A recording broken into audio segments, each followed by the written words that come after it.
para mim é um momento de emoção também de estar aqui nesse auditório, que já estive várias vezes, mas acompanho um pouco o Simpro, pelo menos desde 79, quando fiz campanha aqui pela Lúcia Ivanov, não sei se ainda está por aí, mas foi o momento da mudança e do Lisboa, né, que não mudou nada. Parece que... Não, eu estava com o Rubem Alves esses dias e uma professora chegou para ele, depois de uma palestra, falou assim: professor, o senhor não mudou nada, faz 20 anos. Ele olhou para mim e falou assim: será que eu estava tão acabado assim há 20 anos atrás?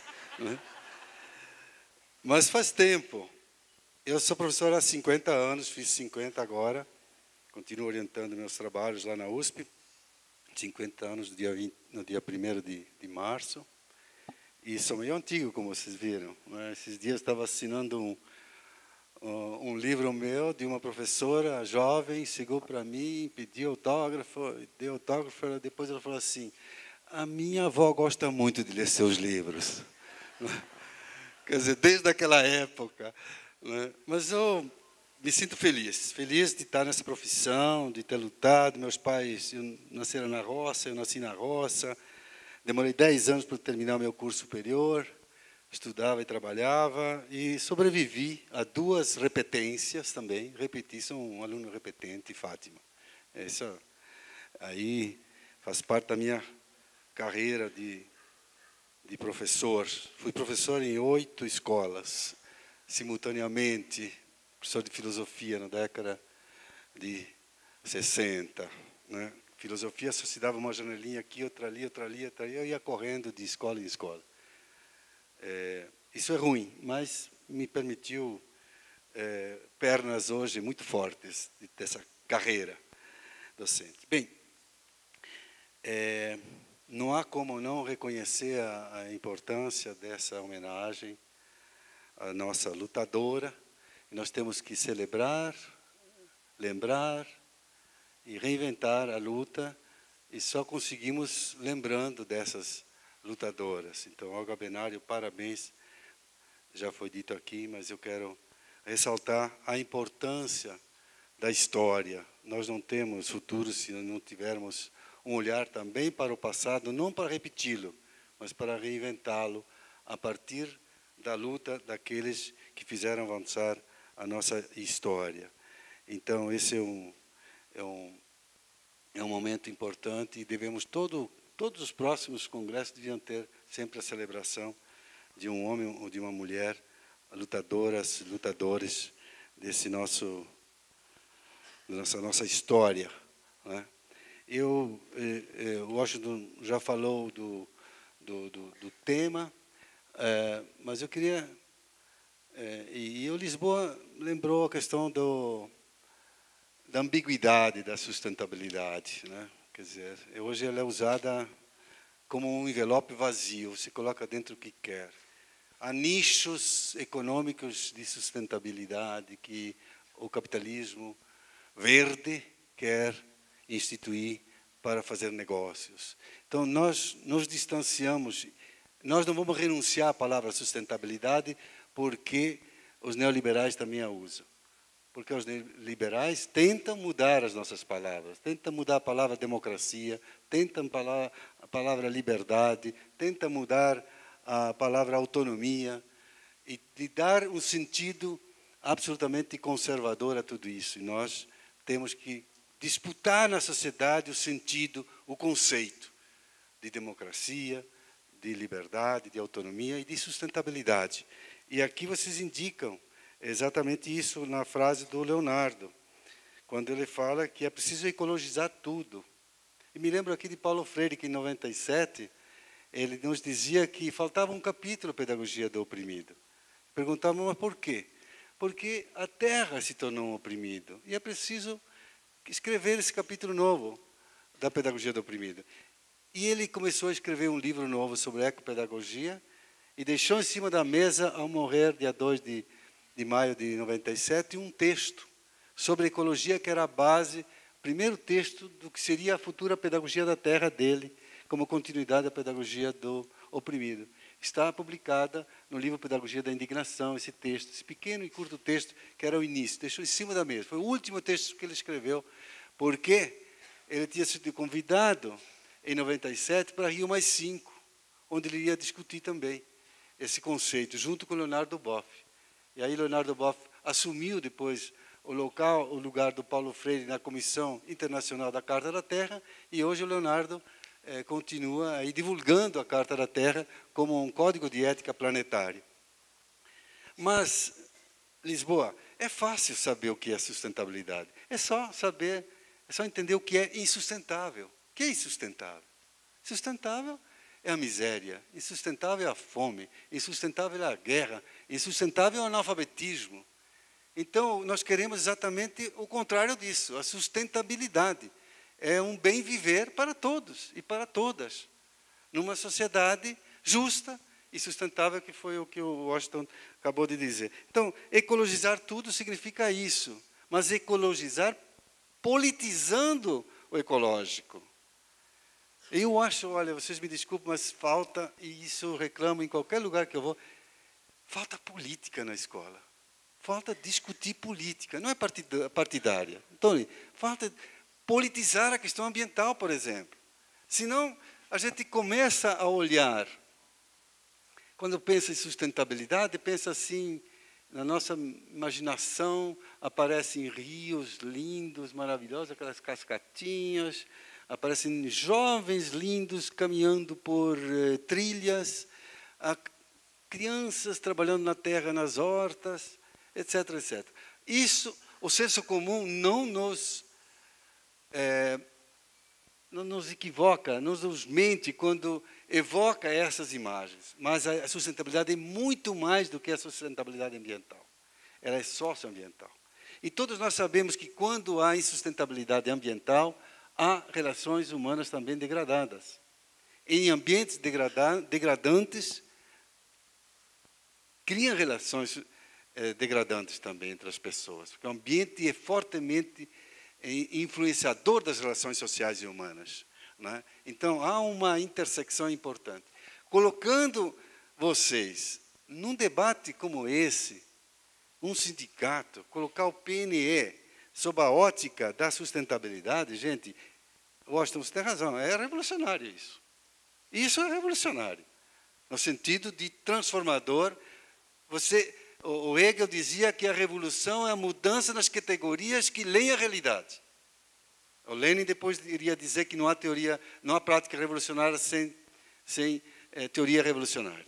Então, eu acho que nós temos que nos apropriar de palavras revolucionárias para mudar a realidade. Quando eu discuti muito esse tema, inclusive agora na Cúpula dos Povos, lá no Rio de Janeiro, às vezes existe um certo distanciamento, essa palavra é arrepiante, quando a gente vê os bancos usarem essa palavra. É ruim, é muito ruim para a gente. Mas eu acho que a categoria sustentabilidade é essencial para repensar os sistemas de ensino, daí o PNE, as políticas educacionais e as práticas educacionais nossas. Nós temos que mudar nossas práticas.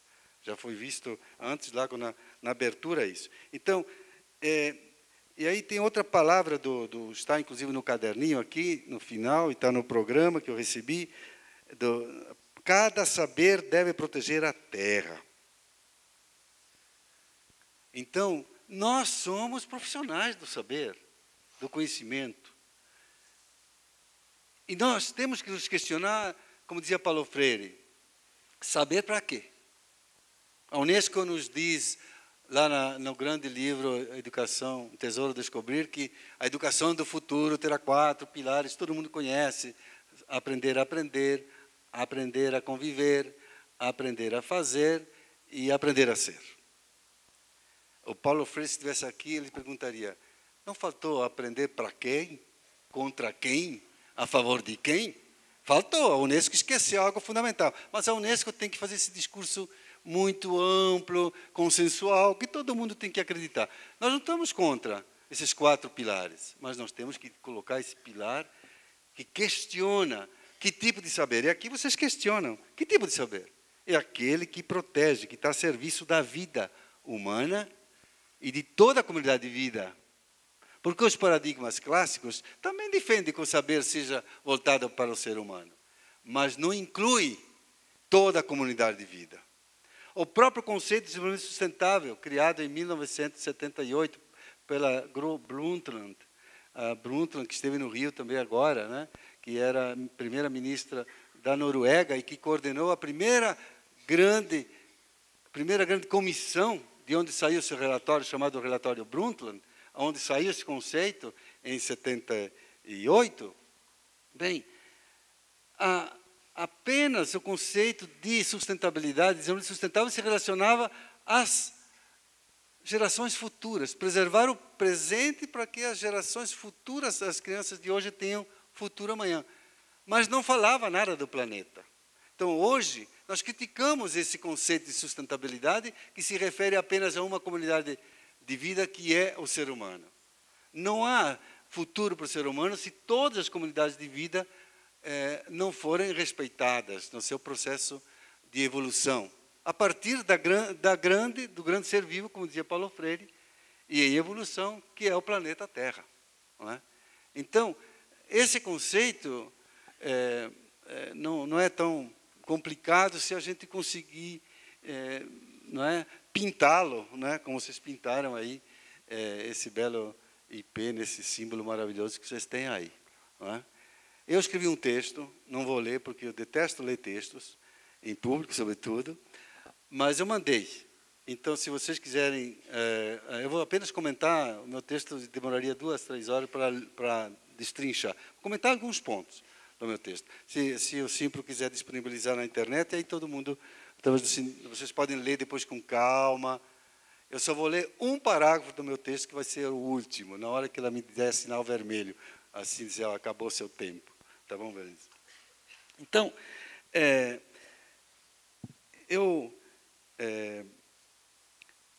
começo por essa temática, por essa importância de juntar essas duas coisas nas conferências. Mas, atenção, a Rosilene já alertou para as oficinas, né, que são importantes. É onde vamos discutir as nossas práticas. Eu quero ressaltar a importância das conferências, mas elas não permitem a proximidade com a nossa prática.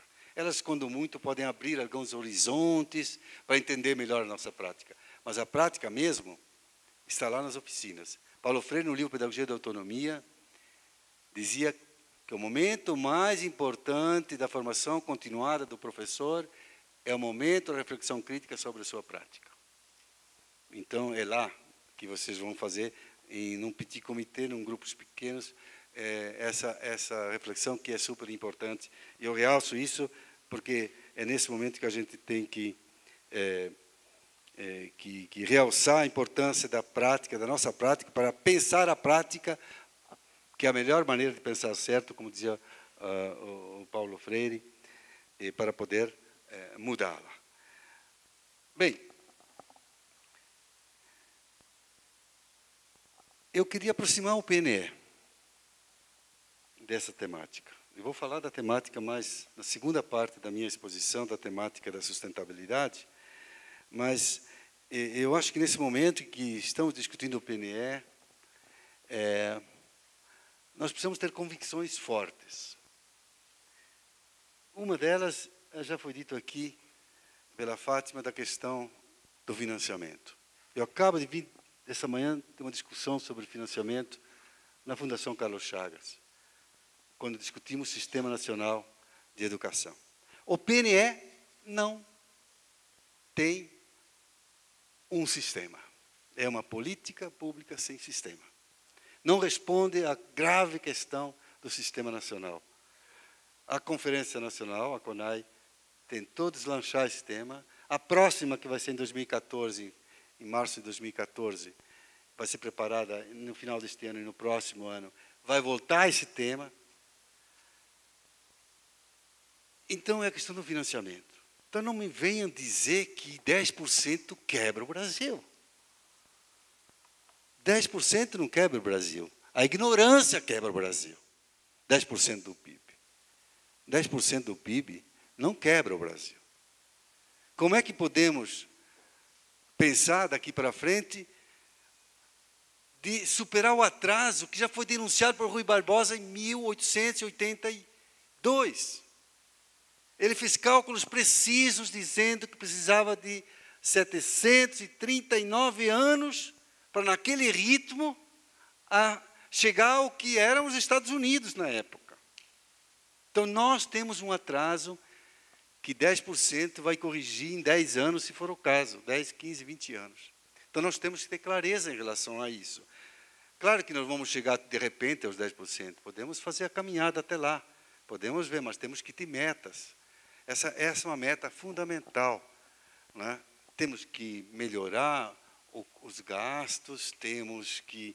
Os investimentos em educação, desculpem, os investimentos têm que ser melhor equacionados, mas nós não podemos apostar na ignorância. Pergunte quanto custa a ignorância. Custa muito mais que 10% do PIB, a ignorância desse país. Então, nós vamos lutar por isso e buscar os recursos necessários gradativamente, né? E estamos, para isso, né? Precisamos enfrentar a questão do sistema também, para onde muitos dos investimentos vão e não voltam. E aí é o regime federativo que temos que reposicionar. Como fizemos com o Fundef e o Fundeb, temos que hoje pensar a curto prazo, não a curtíssimo prazo não dá, a curto prazo de mudar a Constituição para que haja uma corresponsabilização dos entes federados. Regime de colaboração está lá, desde 1988, na Constituição, não foi regulamentado até hoje. Mas é muito mais do que regime de colaboração, é preciso de uma cooperação e uma corresponsabilização dos entes federados, e isso não está no plano. Então, nós vamos ter que pensar, nesses próximos anos, nisso, sobretudo na CONAI, para chegar a uma posição mais consensual e definitiva em relação a isso. E é claro que não há condições de uma mudança estrutural no Brasil que não se traduza em investimento na docência. Na docência. Há investimentos pequenos, começam as formações, alguns avanços nós tivemos, mas nós não tivemos um avanço fundamental que é no modelo. Aqui, retomo o Washington quando falou no modelo. Não é só modelos de modo pelo qual produzimos e reproduzimos a nossa existência no planeta. É o modelo educacional. 2 palavras sobre isso, que eu vou só pensar. Na América Latina, nos últimos 100 anos, nós tivemos uma única política educacional que tentou descentralizar as responsabilidades para o cliente, para o consumidor, tratando o cidadão como cliente e como consumidor, tratando a educação como um serviço e não como um direito. Essa descentralização descentralizou responsabilidades, não descentralizou recursos. Isso é gravíssimo. Então, o local reproduz o global nas políticas educacionais da América Latina, e por trás está uma famigerada, essa é a expressão mais forte, concepção neoliberal da educação, que vem destilada pelo Banco Mundial, que está claro. Ele não está presente tão grande, ele não tem muito recurso. Aliás, ele se chama de Knowledge Bank, é um banco do conhecimento, porque dinheiro mesmo não tem. Não é? Ele tem ideias. E o pior é que se compram ideias deles. Ministros, secretários vão comprando pacotes educacionais, que, na verdade, são pacotes, muitas vezes, mais de tecnologias do que propriamente de educação. Então, esse modelo,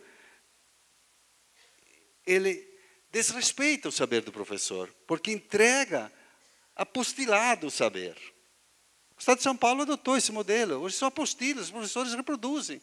Apostila, nem é livro, é apostila. Cada um tira a alma do professor, que é a autoria dele. Fundamental é ele ser autor. Nós não somos máquinas reprodutivas. Não somos máquinas. O nosso exercício é um exercício de eternidade, como dizia Rubem Alves, que nós formamos uma geração de pessoas. Não é? Então, nós não podemos nos retirar do direito de enxergar o mundo, porque os nossos alunos vão enxergar o mundo pelos olhos que nós temos.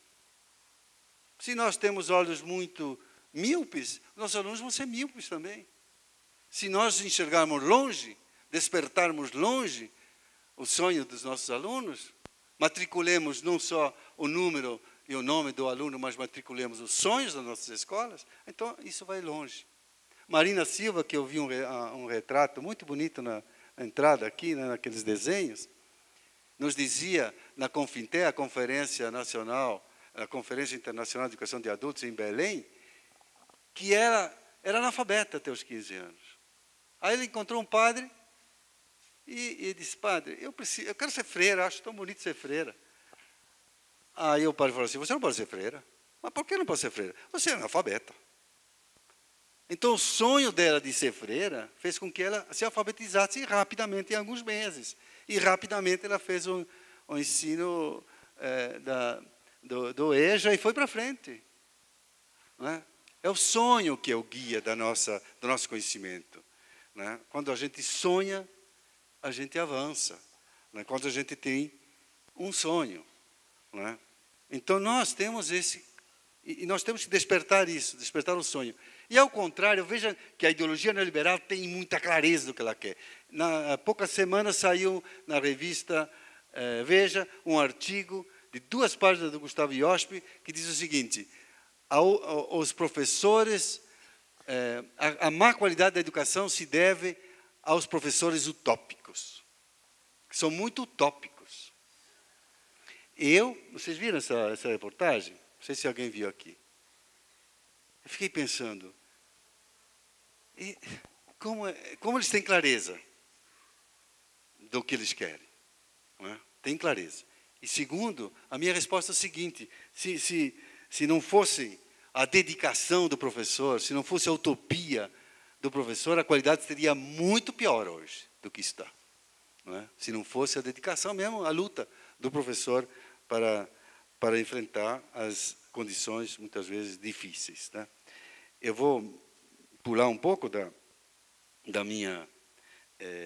desse enfoque, apenas para mostrar que está certo, tem uma presença forte de um individualismo, que já foi colocado aqui, que nós temos que combater, né? Apresentar a beleza da solidariedade, da cooperação. Sabe qual foi o último sonho da escola de Paulo Freire? Em março, 15 ou 17 de março de 97, poucos meses antes de morrer, perguntaram a ele qual é o seu último sonho em relação à escola. Ele falava de escola pública popular, quando estávamos na Secretaria Municipal de Educação de São Paulo. Ele falou assim: amigo, essa escola pública popular, para mim, é uma escola de cidadania, uma escola cidadã. Foi aí que nós tomamos essa bandeira da escola cidadã, que depois foi para Porto Alegre, para Caxias, para um monte de lugar. Aí hoje está no mundo essa concepção. E aí perguntaram: mas o que é escola cidadã? Escola cidadã é escola de companheirismo, escola de comunidade, que vive a experiência tensa da democracia. É isso. E se vocês perguntarem, é isso. Eu fui esses dias fazer uma palestra em Perus, numa escola pública, à noite, e havia muita gente, não conseguia entrar. Aí uma menina atrás de mim me empurrava, tinha uns 10 anos, me empurrava, olhava para trás, me empurrava. Eu também quero entrar, ela também queria entrar, mas é à noite, só tem aluno, só tem professor aqui, você vem para cá, por que você veio? Essa é a minha escola. Ótimo. E você gosta da escola? Eu gosto. Nossa, alguém gosta de escola aqui, uma criança que gosta de escola. Bom isso mesmo. Mas por que você gosta de escola? Porque eu venho ver minhas amigas. E também aprendo algumas letras. Gente, quando o Paulo Freire fala de escola cidadã como escola de companheirismo, é isso. A gente vai para ver isso. Eu fico muito feliz quando eu vejo uma senhora de 90 anos receber um diploma do Mova Brasil em Salvador, como paraninfa. Eu subo com ela, da turma, né? Era uma turma de 2.000 lá em Salvador, no projeto Mova Brasil, e subo com um palco altíssimo lá, e ela falou para mim, o que eu vou dizer? Eu disse, não pergunte, fala aquilo que vem na sua alma. Ela falou assim, estive na labuta, uma palavra bem forte lá, na labuta desde os 8 anos como empregada doméstica, desde os 8 anos até hoje. E eu entrei no MOVA, que foi um sonho de Paulo Freire de 1989. Ele fundou o MOVA como um paradigma novo, uma metodologia nova de educação de adultos. E ela falou, eu me diverti muito no MOVA, com 90 anos. É isso. A gente precisa se divertir mais na educação, sabe? Aprender se divertindo, gostando daquilo que a gente faz, né? Eu acho que isso, às vezes as condições não deixam a gente se divertir. Temos que enfrentar muito para as condições, não é, da sociedade que joga para dentro da escola muitas coisas ruins, inclusive, o entorno da cidade, né? Mas é isso, a gente precisa, no fundo, essa outra escola que não querem que a gente construa, que é a escola popular, que é a escola de Paulo Freire, que é a escola da educação popular, não é? Que é uma escola séria, uma escola rigorosa, não é? Como Paulo Freire sempre defendeu. Então, existem alternativas ao neoliberalismo, sim. Não podemos cair nessa desenfreada vontade de avaliar tudo, até pensamento se avaliam hoje. E temos ser avaliado, é um direito. Não sou contra avaliações. Mas a gente precisa avaliar o quê? Que currículo que a gente está avaliando? Nunca se perguntam o que nós estamos avaliando. Se perguntam apenas que temos que ter ranking, temos que ter classificações. Não é? Não aprendemos a isso. Não é? Temos que discutir hoje, sim, o Sistema Nacional de Avaliação. Temos que discutir isso. Não é? Não precisamos seguir o PISA. Nós precisamos achar alternativas nossas, fundamentadas no nosso pensamento pedagógico, político-pedagógico, como foi o do Paulo Freire, né? Então, exemplos exitosos de alternativas ao neoliberalismo existem muitas. Eu coloco um pouco isso no meu texto, né? E aí, eu quero dar mais um dado antes de entrar na questão da sustentabilidade, porque às vezes ficamos um pouco equivocados. Avançamos? Avançamos. Acesso ao ensino superior melhorou. Já foi dito aqui, a expansão do ensino técnico, profissional, tecnológico. Avançamos. Mas então, se avançamos, por que perdemos 17 posições no Índice de Desenvolvimento da Educação para Todos da Unesco? E não foi no século passado, foi só 17 posições entre 2005 e 2010. Acessam, sai da Unesco, relatório Unesco 2010, publicado no ano passado, 2011. Saímos da 72ª posição em 128 países para a 88ª posição. Claro que esse índice toca nas feridas do Brasil. O analfabetismo. São 4 indicadores. O analfabetismo. Não é possível que tenhamos o mesmo número de analfabetos que tínhamos quando Paulo Freire saiu do Brasil exilado. Nós temos aproximadamente o mesmo número de analfabetos. O ano que vem completa 50 anos da grande experiência de Angicos, que era a base do Plano Nacional de Alfabetização, criado por Paulo Freire em janeiro de 64, e extinto como primeiro ato da ditadura, dia 14 de abril de 64. Por Ranieri Mazzilli, porque o presidente ainda não era o Castelo Branco, que assumiu no dia seguinte. Era o presidente do Congresso, presidente. E não foi, o primeiro ato da ditadura não foi, por acaso, a extinção do analfabetismo, a extinção do Plano Nacional de Alfabetização. Foi porque havia aí um programa revolucionário de transformação da sociedade brasileira com a inclusão de todos os brasileiros para que fossem letrados e politizados, que Paulo Freire usava as duas coisas, letramento e politização. Alfabetização e politização são dois indicadores de Paulo Freire. Eu acho que nós devíamos fazer, no ano que vem, uma marcha a Brasília contra a vergonha nacional, que é o analfabetismo, celebrando os 50 anos. Eu convoco a CNTE para se juntar ao Instituto, já estamos começando a pensar nisso. Nós temos que acabar com o analfabetismo no Brasil, gente. Não é possível. Que em 10 anos, segundo o IBGE, os nossos jovens de 18 a 48 anos, o índice a taxa de analfabetismo regrediu 0,5% nessa faixa. IBGE. Não é PNAD, é IBGE.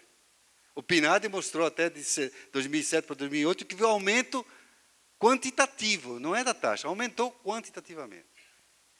Então, o IDE, o Índice de Desenvolvimento da Educação para Todos da Unesco, mede, esse é um indicador. Outro indicador é o atendimento à primeira infância. Não é possível, não é tolerável, é insustentável que na minha cidade tenha 150 mil crianças de 0 a 4 esperando uma vaga numa creche. Isso é.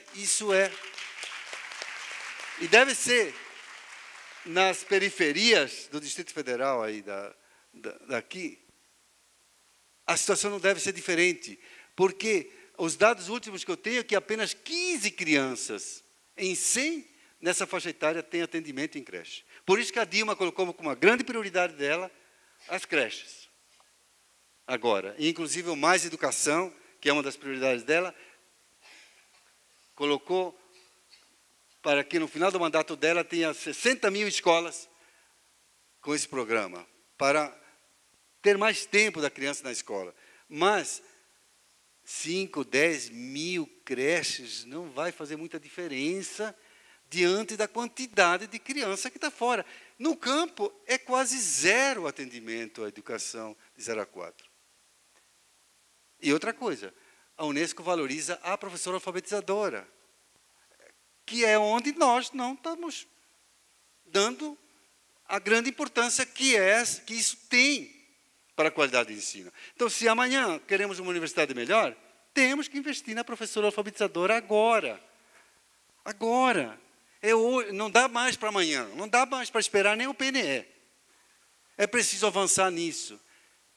Os nossos sindicatos, a nossa CNTE, todos temos que batalhar por isso, porque é na base que nós estamos pecando, e é na base que a Unesco está mostrando que nós até podemos ter avançado, mas comparativamente na América Latina, nós perdemos de todos os países, menos do Suriname, e não é nenhuma vantagem perder do Suriname a essas alturas.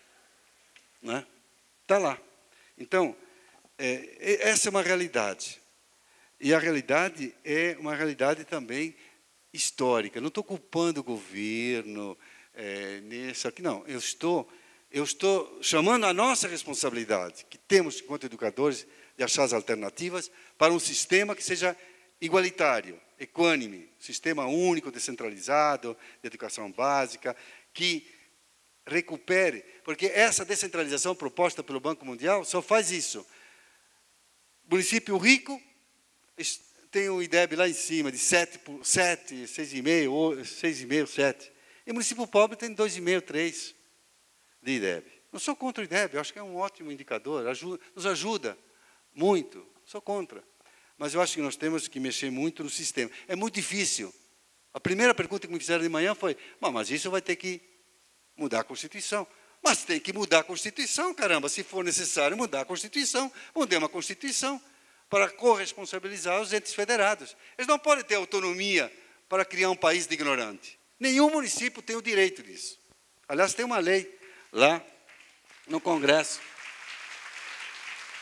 da Lei de Responsabilidade Educacional, que ao lado do PNE, ao lado do piso, são grandes avanços. Ninguém deixa... Eu não deixo de reconhecer os avanços, não atiro pedra nos avanços, e não atiro pedra em ninguém, porque muitas vezes é o sistema, que somos todos responsáveis pelo sistema que está aí. Eu espero que na CONAI tenhamos mais tempo para discutir isso. Bom, quando eu dei o título, agora vou entrar na segunda parte, ainda tenho tempo. Educar para um outro mundo possível. Eu me inspirei nos fóruns, né? A Ana, que participou dos fóruns desde 2001, sabe o que isso, a importância desse tema, educação para um outro mundo possível, né? Que para mim a verdadeira educação para a sustentabilidade é a educação para um outro mundo possível, né? É essa. Eu acho que os movimentos sociais estão nos dando a pauta. A pauta. Vocês pautaram a sustentabilidade. O Fórum Mundial de Educação, em 2007, em Nairobi, tirou uma plataforma. Vocês podem pegar essa plataforma no site do Instituto Paulo Freire ou do Fórum Mundial de Educação. Defendíamos várias coisas. Entre as 5 lutas principais, uma estava uma concepção emancipadora da educação. Nós não queremos qualquer educação, queremos uma concepção que emancipe o ser humano, que dê dignidade ao ser humano. E segundo, a articulação com a pautar a educação nos movimentos sociais. A metodologia que nós escolhemos era essa. Nós temos que pautar junto com o MST, junto com as centrais sindicais, junto com o movimento de mulheres, indígenas, quilombolas e outros movimentos, gays, lésbicas, transexuais, todos os movimentos têm que entrar nessa luta por uma outra educação possível. Todos nós estamos no mesmo barco de buscar uma emancipação humana. Nós queremos um país emancipado. Não é? Então, eu acho que a nossa... Porque os direitos são interligados. Não há um direito à educação separado do direito à moradia, do direito ao emprego decente, do direito à saúde, não é? Do direito à terra. Não é? Então, o direito à educação, nós em geral, educadores, nós cometemos às vezes o equívoco de achar que nós vamos achar solução apenas mudando a nossa área. E esquecemos que nós temos parceiros, que nós temos lutadores em outras áreas. E a área ambiental, por exemplo, hoje, está diluída em todos os movimentos sociais, sindicais e populares. Não é um tema de sindicalistas, ambientalistas. É um tema de qualquer movimento social, sindical, de todos. É transversal a todas as lutas, né? Então, nós temos que transversalizar também a educação. E, às vezes, não cair no equívoco também, porque há um equívoco, às vezes, nessa luta pela educação, por uma vida sustentável, que se limita a uma vida sustentável. Eu até escrevi vários textos sobre isso, sobre a vida, a importância que tem de ver para a sustentabilidade, tem que ser coerente. Como dizia o Gandhi, my life is my message, né? A minha vida é a minha mensagem. Ele era o testemunho da mensagem dele, né? Temos que dar testemunho, mas cuidado. Mudar apenas o nosso estilo de vida é insuficiente. Porque se não mudarmos o sistema, a estrutura social, que produz esse estilo de vida, nós vamos enxugar gelo. Enxugar gelo. Então, nós podemos mudar o estilo de vida de 1, 2, 3 pessoas, mas nós temos que politizar o nosso estilo de vida. E não é fácil, não é nada fácil. Eu pego a minha filha menor, que agora tem 15 anos, a Tainá, eu me lembro dela quando ela estava com 7, 8 anos, ela chegava em casa, pai, todas as minhas colegas têm tênis de rodinha embaixo. Eu nem sabia que tinha isso, tênis de rodinha. Ainda existe? Não sei se tem. Embaixo do tênis, uma rodinha, não sei. E eu fui lá, tive que comprar um tênis de rodinha. A principal vítima da insustentabilidade, do modelo econômico, é a criança. Então, nós vamos ter que trabalhar muito essa perversidade do sistema capitalista através da mídia, já foi citada a mídia perversa aqui, que fez tanta coisa ruim nesse país, uma parte da mídia, não é toda a mídia. Não é? Esses dias eu li um livro sobre os jogos de guerra que os jovens ficam horas jogando. A cultura da guerra é o neoliberalismo, o capitalismo é uma cultura de guerra, gente. O capitalismo sempre sustentou que só as guerras fazem avançar a humanidade, não a paz. E hoje esses brinquedos eletrônicos, que até bem pouco tempo eu achava, bom, será que faz alguma diferença eu jogar e matar, quanto mais mato, mais avanço, mais bônus eu ganho. É isso que acontece nesses jogos. Um estudo feito e acompanhado durante 10 anos por um grupo de psicólogos norte-americanos mostra que existem mudanças nos neurônios dessas crianças. E que quando, depois de 5 horas, ficam jogando virtualmente com inimigos virtuais e vão para a sala de aula, identificam nos seus coleguinhas aqueles inimigos virtuais. E começa a haver uma relação de agressividade com aqueles colegas. Mostraram, seguiram, não é um chute, é algo... Os americanos gostam muitas vezes de fazer, isso é bom, fazer estudos empíricos, para comprovar que existem mudanças no cérebro. Então, eu acho que nós temos que proibir um dia, ou pelo menos redimensionar esses jogos eletrônicos, não para serem chatos, mas não precisa ser violento para ser bonito e gostoso de jogar. Não precisa ser violento. Pode ser uma outra forma de cultuar. Eu acho que isso é um símbolo, um pouco, da deterioração moral, diria o Piaget, que foi meu mestre em 74, em Genebra. Moral. Ele trabalhava muito com essa questão da moralidade, Piaget. É muito pouco conhecido esse lado dele, né? Da deterioração moral da sociedade. Moral. É uma deterioração moral que o capitalismo nos trouxe. O nosso inimigo é o capitalismo travestido de neoliberalismo. Transnacional, hoje.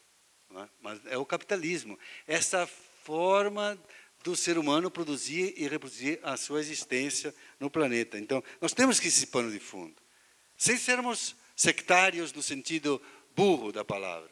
Sermos radicais, mas sem ser sectário no sentido de simplesmente passar à frente palavras de ordem. Não é isso que queremos passar à frente, palavras de ordem. Queremos análise da realidade, intervenção da realidade e transformação da realidade. Então, o tema Educar para um Outro Mundo Possível, para mim, se refere a esse contexto de luta do Fórum Social Mundial que desbancou o fatalismo neoliberal. Ele está presente ainda, muito forte, mas como ideologia ele se enfraqueceu muito graças à luta contra ele como Fórum Social Mundial. E o que é, então, educar para a sustentabilidade? Educar para ainda não, o que está para chegar, para a utopia. Como diz a Clarice Lispector, perguntaram a ela, que nome teria o futuro dela, o futuro para ela. Ela disse, olha, o futuro que eu quero ainda não tem nome. Né? Não estamos brigando por um nome, estamos brigando por um bem viver para todos daqui para frente. Que não é igual para todos no sentido de que reproduz um pensamento único, como já foi falado. Nós somos tão diversos que não pode ser. O mundo sem diversidade seria péssimo. Quando o socialismo autoritário quis impor um único modelo, ele se equivocou. Um dia nós estávamos discutindo isso com o Paulo Freire, na casa dele, e eu falei, Beto, estamos, isso em 79, ligou a Folha de São Paulo e perguntou ao Paulo Freire, poxa, agora sim, acabou o socialismo, né? O que você tem a dizer, Paulo, que você sempre defendeu o socialismo? Ele falou assim, o Paulo respondeu isso, eu nunca esqueço, um certo rosto do socialismo, que esse rosto autoritário acabou. Ainda bem que acabou, porque agora podemos construir um socialismo com liberdade. Nunca esqueço isso. Aí o Frei Beto completou. O Império Soviético caiu porque não levou em conta a subjetividade humana. Então, nós, quando falamos um outro mundo possível, nós queremos muitos outros mundos possíveis, desde que justos e sustentáveis. Meu pai morreu aos 95 anos, minha mãe também, com 2 anos de escolaridade. Mal e mal sabia escrever o nome, lá em Santa Catarina. Cultivavam a terra até os últimos dias, cultivaram a terra. Não é? E viviam lá com as suas galinhas, com os seus porquinhos, com as suas... E viveram muito bem. Não é? Então, podiam ter mais coisas, mais objetos. Mas meu pai me ensinou uma coisa aos 95 anos que eu jamais posso esquecer. Um primo meu comprou uma terra grande, um sítio grande, não conseguia cultivar, era tão grande. E o pai voltou para ele, chama-se Estevão, era meu cunhado, na verdade, casado com minha irmã Benilde, falou assim: Estevão, ninguém deve ter mais terra do que pode cultivar. Ninguém precisa de mais terra do que tem capacidade de cultivar. Ele só tinha uma hortinha, meu pai. Né?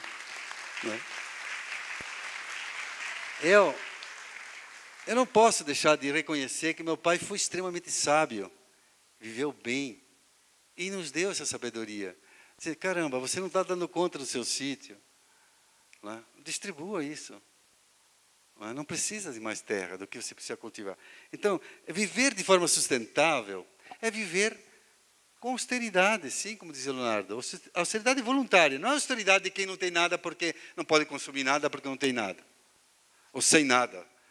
Sem teto, sem emprego, sem casa, sem nada. Não. É a sustentabilidade, é a austeridade voluntária de quem pode. É a quietude. É o cuidado, a quietude no mundo barulhento. Nós vivemos num mundo extremamente barulhento para não esquecer que nós existimos. Nos querem tirar a alma. O capitalismo quer nos tirar a alma. Capacidade de pensar, de refletir na nossa quietude, no nosso chemois, como dizem os franceses, né? O nosso local. A nossa estrebaria. A palavra ética vem de ethos e ethos. Né? Ethos, lá na Ilíada, era a estrebaria aonde os cavalos descansavam à noite. Era a toca do animal para repousar. E ethos vem dos hábitos que se adquiriam nisso. Então, deu ética em português, em grego, em latim, etc. Essa palavra nossa usamos, que é o lugar de aconchego. Nós temos que ser éticos. Criar ambientes de aconchego. Sustentabilidade é isso, na visão da ecologia profunda, como diz o Leonardo Boff. Né? E nós só alcançamos isso reagindo a esse mundo que nos tenta de toda volta tirar, influenciar para consumir mais, para sermos aquilo que o sistema quer de nós. Então, é muito perverso. O Leonardo Boff diz que o mundo que ele sonha é um mundo com 2 pés. Um pé na sustentabilidade, que é mais objetiva, e um pé no cuidado, que é mais subjetiva. Né? O cuidado é tudo que se relaciona a esse bem viver na sua intimidade. Então, quando os indígenas da América Latina, os quechas, os aimaras, falavam no bem viver, né? Falam na sua língua, não sei como, mas o bem viver é uma expressão muito que traduz muito a sustentabilidade. Eles queriam dizer o bem viver comigo mesmo, na minha intimidade, com os outros e com a natureza. Né? E é um círculo. Aí ninguém pode estar bem consigo mesmo se não vive bem com a natureza e com os outros. Né? Eu estava vindo hoje aqui, às 3 e pouco, 4 horas do aeroporto, 4 horas, eu vi num painel, 35 graus, né? Uma secura. São Paulo estava chovendo, de manhã estava bom, mas depois estava muito tempo. Aí eu fiquei pensando, 60 dias sem chuva faz isso. Imagina 2 anos sem chuva. O que a gente estaria lutando agora? Por água, né? Não sei. Mudanças climáticas vão existir. Queiramos ou não. E isso faz parte da evolução do planeta. Mas nós demos uma baita contribuição ao aquecimento global. Isso está demonstrado desde os anos 60, lá no Clube de Roma, passando pelo IPCC agora, na última década. O painel intergovernamental de mudanças climáticas das Nações Unidas mostrou com dados convincentes, e até os céticos ficaram convencidos. Em 92 eu participei, não tínhamos certeza disso. Em 92 foi lindo porque a Carta da Terra começa aqui, assim, nós somos a Terra. Tem 2 documentos bons que elaboramos lá, a Carta da Terra e o Tratado de Educação Ambiental. Que isso são documentos que vocês precisam estudar e ler. E é válido até hoje. Nós somos a Terra. E aí nós confundimos com esse ser da Terra. Nós somos a Terra.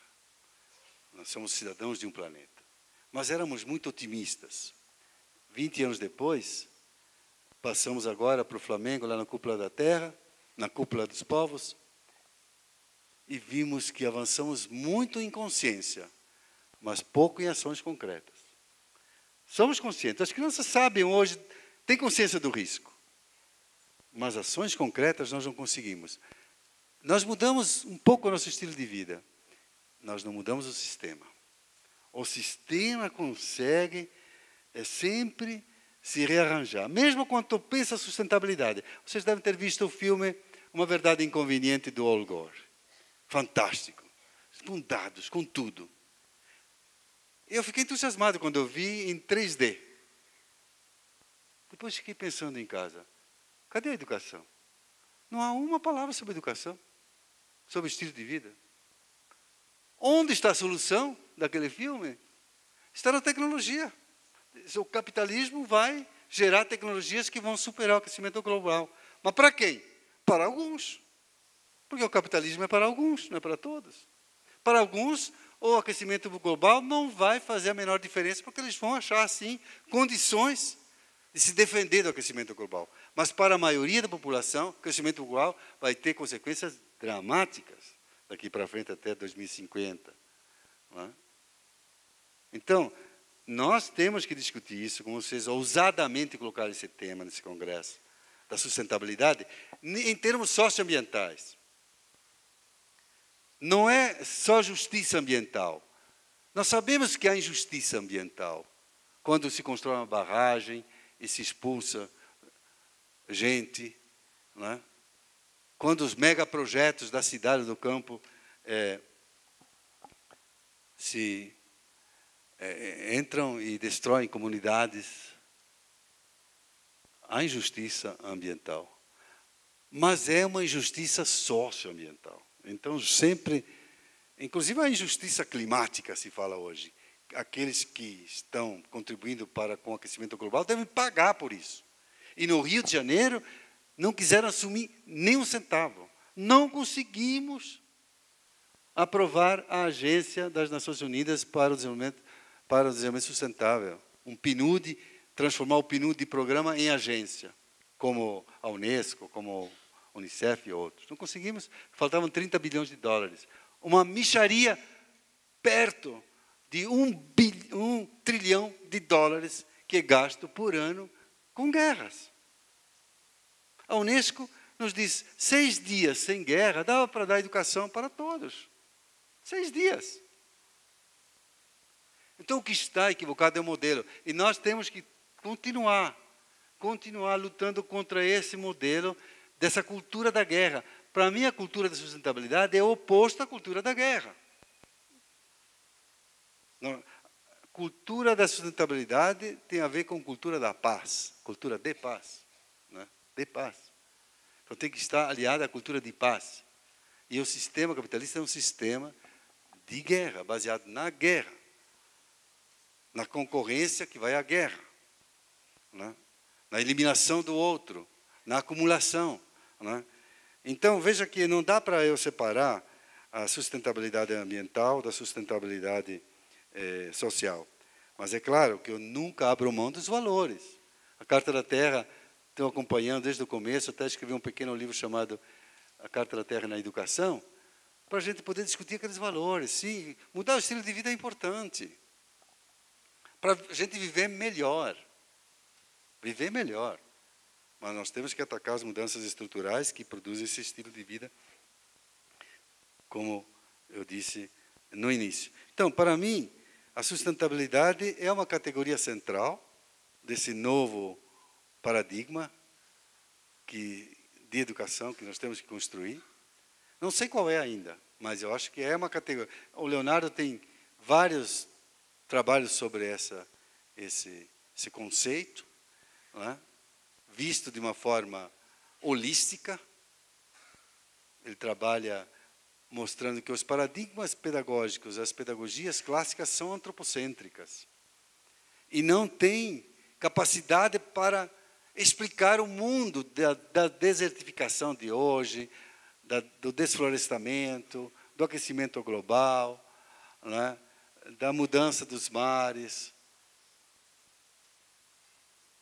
da mudança na camada de ozônio. Não, isso ele não explica. E nem a escola explica, porque a escola pública nasceu no bojo do capitalismo. A escola pública, a concepção de escola pública que temos, nasceu na época concorrencial, ela faz parte da mesma tragédia predatória desse sistema político, econômico e social que domina o nosso antropoceno, que começa lá no início da era industrial, por volta de 1750. Nós vivemos no antropoceno, que é essa evolução desse planeta Terra, onde pesa muito a pegada ecológica do ser humano nele. E isso está demonstrado, com gráficos, com tudo, está demonstrado.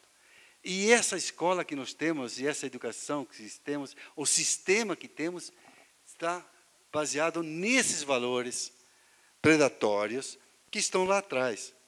Então, a educação é, ao mesmo tempo, a solução e o problema. A educação é o problema também. Não é só a solução. Faz parte da solução e faz parte do problema a educação, para mudar profundamente isso. E isso está no mundo todo, não é uma questão apenas nacional e brasileira. Eu faço parte do Reference Group da década de educação para o desenvolvimento sustentável. Eu até escrevi um livrinho sobre isso, chama-se Educar para a Sustentabilidade, onde eu dou uma contribuição mostrando a ambiguidade do conceito de desenvolvimento sustentável e tentando mudar esse paradigma da sustentabilidade para fazer a crítica, inclusive da ecoescola, que é diferente da escola sustentável. A ecoescola se preocupa mais com o projeto arquitetônico, com o uso da energia, da água, o reuso da água, etc. A escola sustentável tem que trabalhar com a subjetividade da escola, com o projeto ecopolítico-pedagógico, ao lado desses aspectos também fundamentais, que é a questão da arquitetura, do uso da luz natural, etc., etc. Mas eu acho que nós precisamos juntar sempre os dois. Toda vez que nós ficamos no ambiental, sem politizar o ambiental, nós nos equivocamos e caímos num lirismo pedagógico que não vai levar a nada, não é?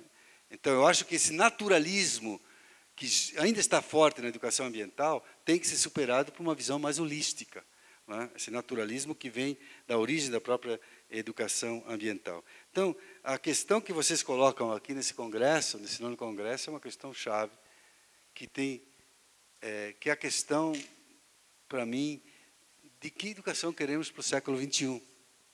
Que educação? Ninguém vai ter a resposta fácil. Não vai ser um congresso só que vai resolver essa questão.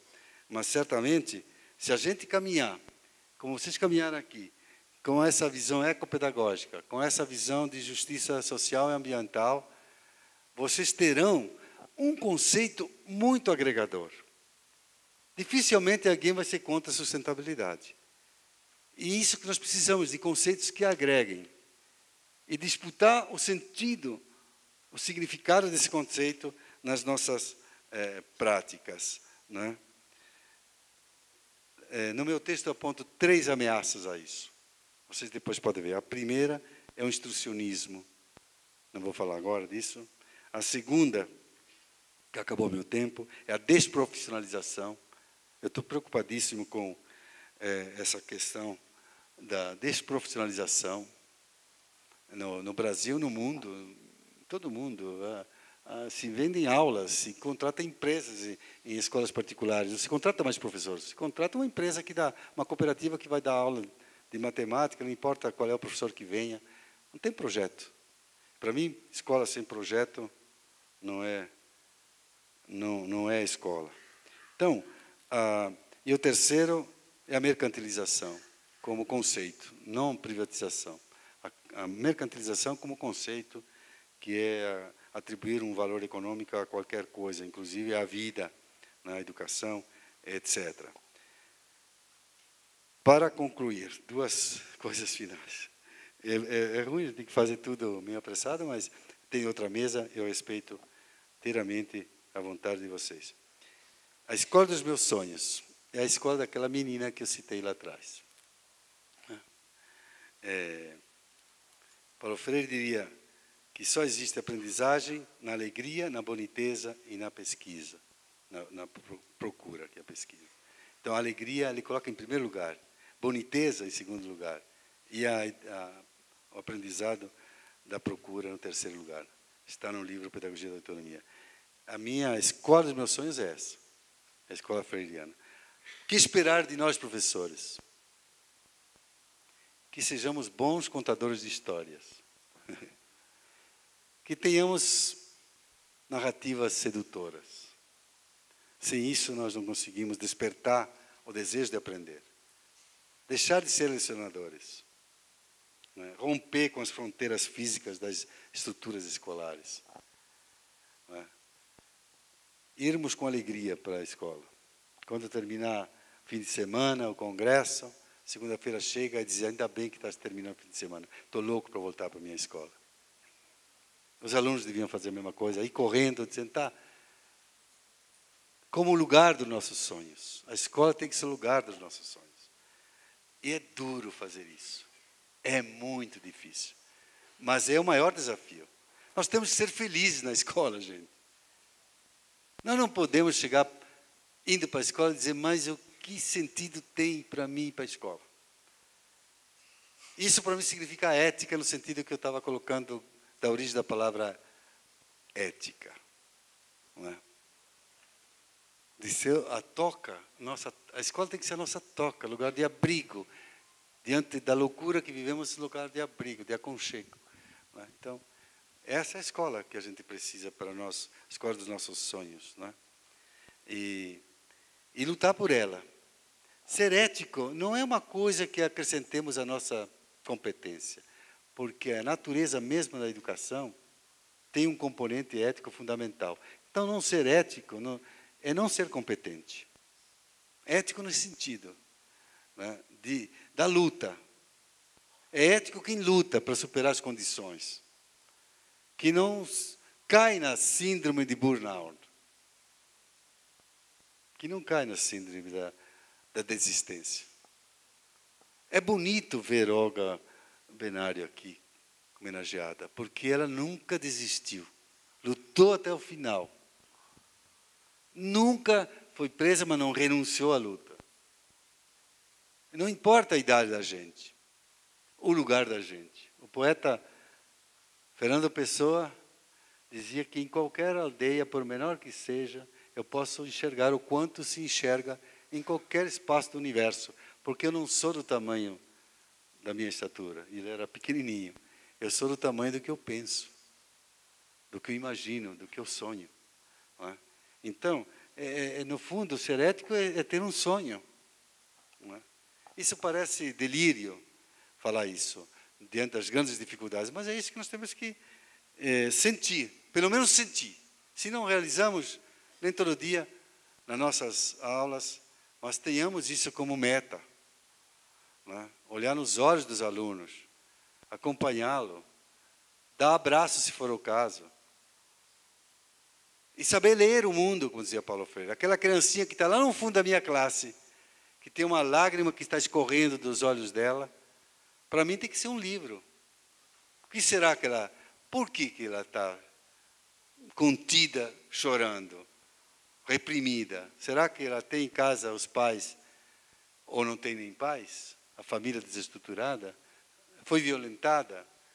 Por quem? Por um colega? Por alguém? Então, é isso que eu sonho. Sonho uma escola que tenha um projeto. É isso. Eu disse que eu ia terminar lendo um único parágrafo do meu texto, que é o último. Sermos professores, temos que ser ensinadores, no sentido de ensinar, de marcar com um sinal, como diz o latim. Não se pode mudar, é o último parágrafo, eu vou ler só isso. Não se pode, eu vou terminar, tá? Porque eu sei que estou abusando da paciência de vocês. Não se pode mudar o mundo sem mudar as pessoas. Mudar o mundo e mudar as pessoas são processos interligados. Mudar o mundo depende de todos nós. É preciso que cada um tome consciência e se organize. Educar para outros mundos possíveis, educar para superar a lógica desumanizadora do capital, que tem no individualismo e no lucro seus fundamentos. Educar para transformar radicalmente o modelo econômico e político atual, para que haja justiça social e ambiental.